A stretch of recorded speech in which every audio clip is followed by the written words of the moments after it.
Story 1. My husband and I saw maybe 50 black triangle crafts hovering over Highway 78 SE of Memphis in the summer of 2007. He was driving from Memphis, TN to Tupelo, MS, a span of 127 miles, and I was in the passenger seat. The sun had just set, and I started noticing what looked like a helicopter hovering over buildings just along the north side of the highway. As we drew closer, I saw that it was actually a black triangular craft with a steadily shining white light at each angle and one light in the middle that was flashing in some sort of strobe-like pattern. Just as the first one was starting to get out of sight, I saw another one on the same side of the highway ahead of us, and then another on the south side. Every time we would drive far enough for one to get out of sight, another one or two would appear ahead of us. All of them were hovering or moving very slowly, with 3 steady white lights and 1 flashing one. I stopped counting when I got to 30, but I estimate that there could easily have been as many as 50. I had heard that normal planes were supposed to have red and blue lights, but these had none. I also noticed that the flashing pattern of the strobing lights were not all the same, and in fact, as far as I could tell, none of them were exactly like another. The lights were so bright against the night sky that I took several photos, analog, just knowing that they would come out, but none of them did. Either that or the person who developed the film didn't realize that those sets of 4 white dots on a black field were the intended photos. Eventually, I stopped counting and just watched them hover along the highway, and we reached our destination where our relatives proceeded to tell us we were seeing things and to go to bed. I really didn't have the impression that they were otherworldly crafts, but if it was the military, I have yet to see so much as one of those crafts in broad daylight, let alone a whole fleet hovering across a state. Quite odd. Story 2.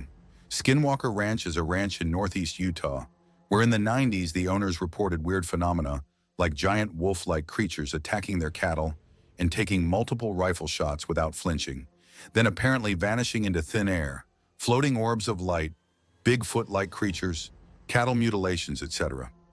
A team of scientists from the National Institute for Discovery Science, including Colm Kelleher, who wrote a book about the occurrences, camped out on the ranch and reportedly witnessed much of the same, including what appeared to be windows opening into other worlds and a creature climbing through. Poltergeist-like trickster activity, such as a surveillance camera being pulled down and gaffer tape being meticulously unwrapped from the cables, all while an adjacent camera picked up absolutely nothing. The ranch is on land infamous among the local native tribe as being haunted by skinwalkers, supposedly powerful shape-shifting sorcerers, and has a long history of weird happenings going back decades at least. The team of scientists, though they all experienced a lot of weird shit, were never able to gather any robust data to report back to NIDS. They got the feeling whatever they were observing knew it was being observed and did not want to be discovered. The book by Kelleher is Hunt for the Skinwalkers. Science confronts the unexplained at a remote ranch in Utah. It's a damn fascinating read. Story 3. The 1951 Pont Saint-Esprit mass poisoning. On a quiet morning of August 15, 1951, residents of a small town located in the south of France were finishing their breakfast and beginning to get ready for their day.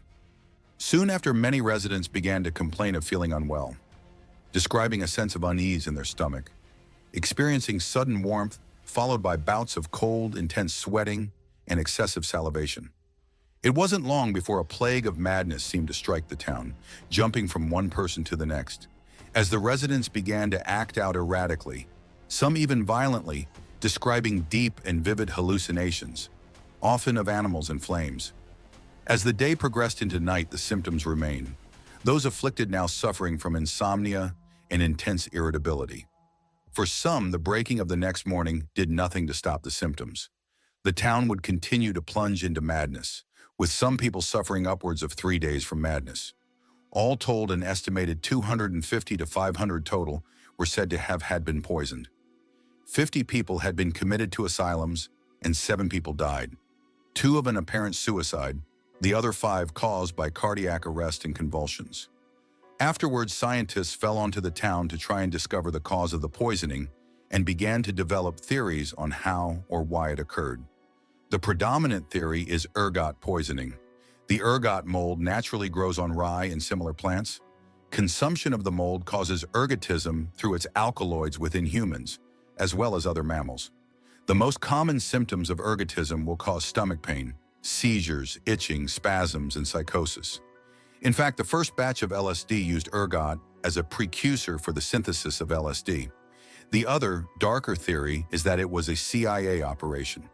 At the time, the CIA was running experiments to determine if LSD could potentially be weaponized. Two pieces of evidence are often used to link the CIA, in some fashion, to the area.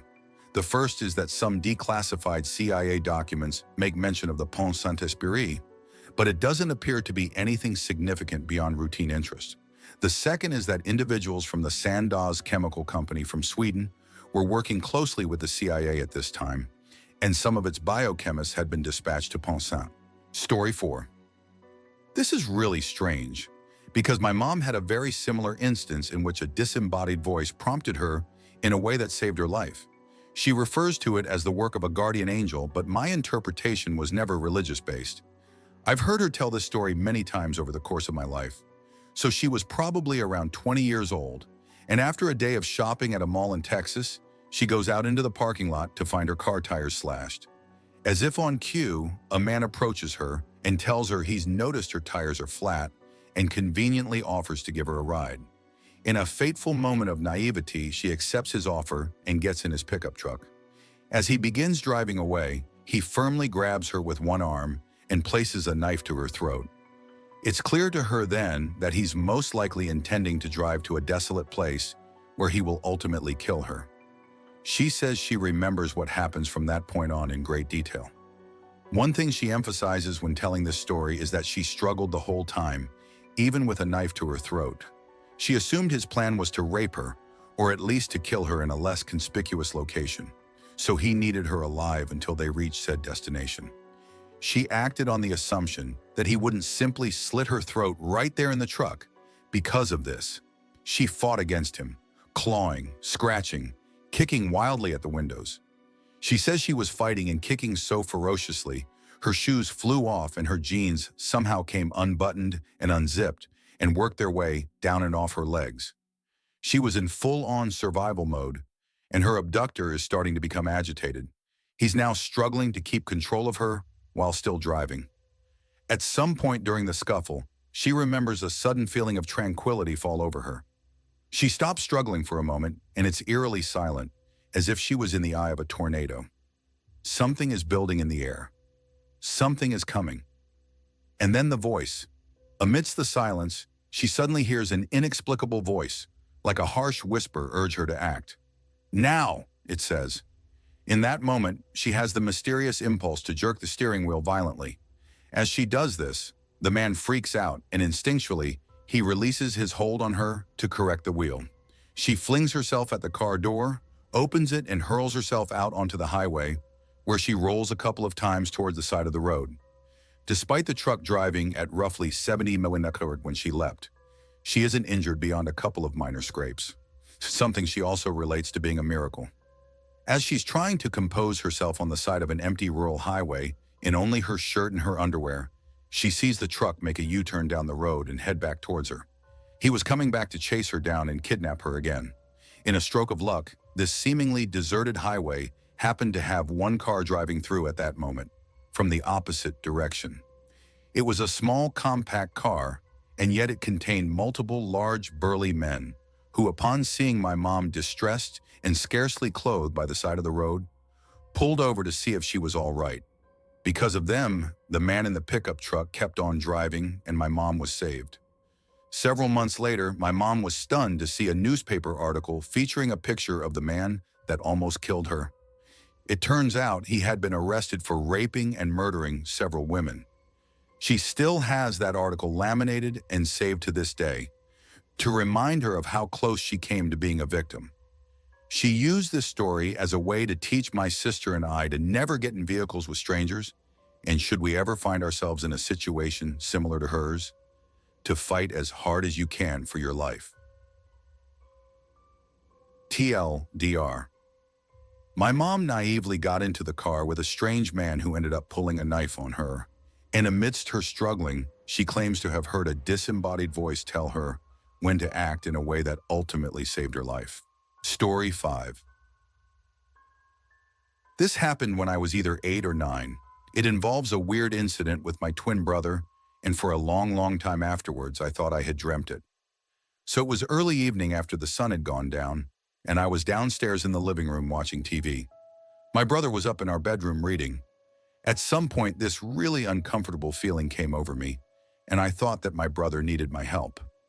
I go upstairs, and our bedroom at the time was at the end of the hallway. As I walk down the hallway and I'm standing right outside our door, and right as I go to knock, I hear a voice say, "I have to leave now." He opened the door, said, "I think someone was outside the window talking to me." But the only thing I heard was that they had to leave.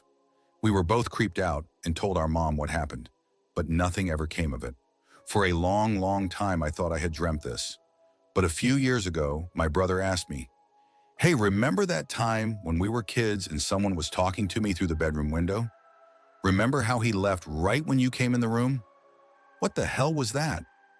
Because he remembered exactly the way I do, I'm convinced this really happened. Story 6. When I was 19 and my best friend was 20, we are nearly 40 now, we were driving back to my house after visiting someone at work. We were on a somewhat busy road. It was getting dark but wasn't quite dark yet. There were street lights and business lights everywhere, so visibility was still great. This road was 3 lanes in each direction, and there was a concrete median dividing the traffic. I was in the left lane next to the median, and a traffic light was coming up. I saw a man standing in the median a good way before where the crosswalk for the light would be. It instantly made me nervous. As soon as I thought that, he stepped out to cross the street. My best friend and I both instantly braced for impact as I slammed on my brakes. We went through him. We didn't hit him, and because there was a car to my right, I wasn't able to swerve out of my lane to avoid hitting the man. I looked in my rear view and there wasn't anyone there. I had come to a complete stop, and we physically turned around in our seats to see how he had jumped out of the way. There was no one there, and no way he could have ran off or hidden anywhere that fast. We both turned toward to each other and almost in sync asked each other, "Did you see that man?" We both saw the same thing. A man couldn't describe his face, but it was a man's form, and both of us remember being confused as to why B was wearing a white robe, and both being terrified that he stepped out in front of us, like he was committing suicide. I had a baby in the back seat. She was about 3 months old. She had been crying during the drive and went silent when we came to a screeching stop, which added to the weirdness of it all. We still bring it up occasionally, and neither of us can come up with an explanation for what we saw other than something supernatural. Also, we both saw the white cloth fling across the windshield like he was hitting it, but there was no impact, nothing. It was like he went through the car. Story 7. In May 2001, reports began to circulate in the Indian capital, New Delhi, of a strange monkey-like creature that was appearing at night and attacking people. Eyewitness accounts were often inconsistent, but tended to describe the creature as about 4 feet, 120 centimeters tall, covered in thick black hair, with a metal helmet, metal claws, glowing red eyes, and 3 buttons on its chest.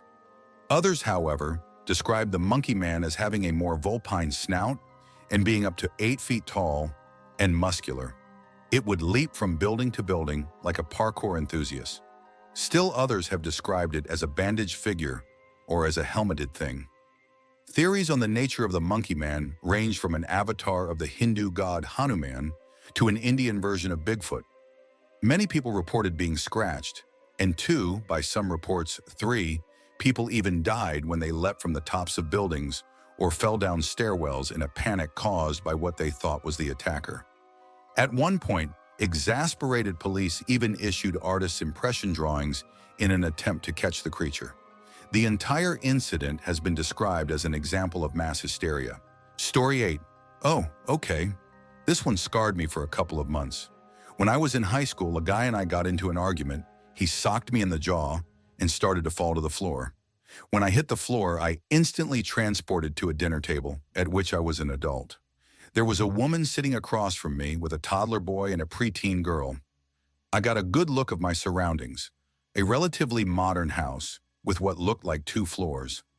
I felt like I belonged here, Like I had some sort of emotional connection with all the people in the room, especially the kids. Then the woman, my wife, asked me a question. When I opened my mouth, I threw up all over the table and woke up in a stretcher in an ambulance. Hours later, I found out I just had a minor concussion. For a while, I felt like I left a part of my life behind, even if it was only for a bleak moment in that world. To this day, I can still clearly remember all their faces and what the house looked like.